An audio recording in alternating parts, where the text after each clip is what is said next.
مولانا طیب صاحب فرما رہے تھے آگے آگے ہو جائے، تو میں نے ان سے عرض کیا کہ موسم کے حساب سے جہاں جو بیٹھا بس ٹھیک ہے۔ ہاں جی یہ تو ایسی مجلس ہے کہ لا یشقا جلیسہم، تیری محفل میں غنیمت ہے جہاں بیٹھ گئے، درد مندوں سے نہ پوچھ کہاں بیٹھ گئے، تیری محفل میں غنیمت ہے جہاں بیٹھ گئے۔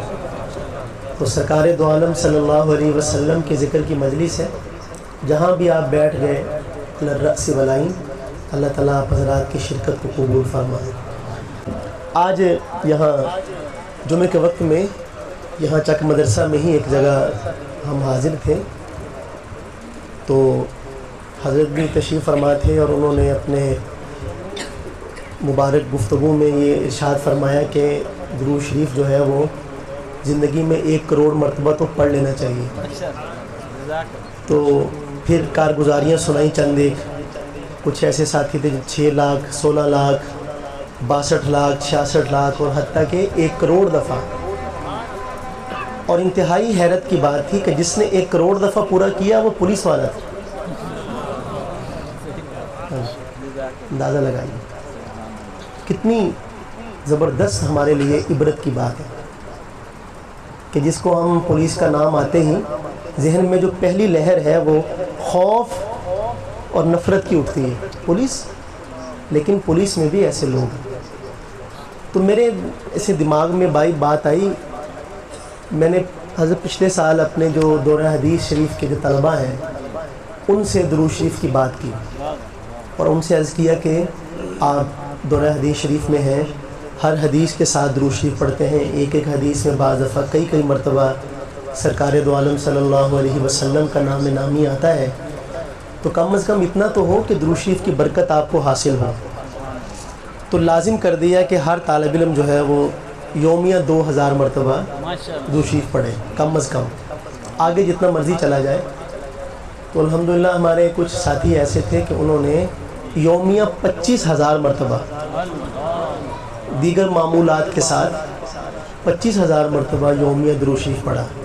3 مہینے کے اندر جب ہم نے 24 ساتھی تھے ان کی تعداد اکٹھی کی تو وہ تقریباً 35 لاکھ کے لگ بھگ بنے الحمدللہ۔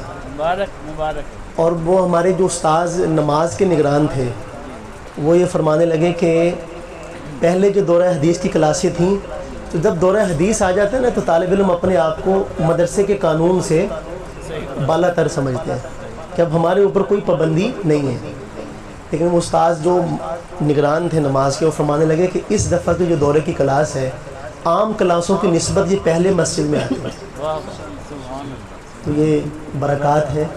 تو اس وقت میرے ذہن میں یہ بات آئی تھی، لیکن اس وقت چونکہ وقت نہیں تھا تو میں نے کہا اب آپ کی خدمت میں، اور اس سال بھی الحمدللہ یہ ترتیب چل رہی ہے شروع سال ہی سے، اب دیکھیں سال کے آخر میں کتنا درود ہوتا ہے۔ تو یہ ایسی چیز ہے کہ رد ہونے کا احتمال ہے۔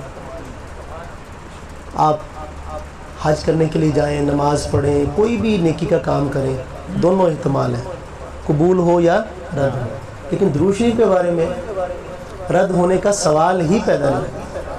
یہ ایسی عبادت ہے۔ اسحاق صاحب بیٹھے جنہوں نے پڑھنا شروع بیٹھے، ہم پوچھ لیں۔ ہاں ماسٹر اسحاق صاحب کہاں ہیں؟ اسحاق صاحب، اسحاق صاحب، ہاں یہ کتنا ہو گیا جی آپ کا درود شریف؟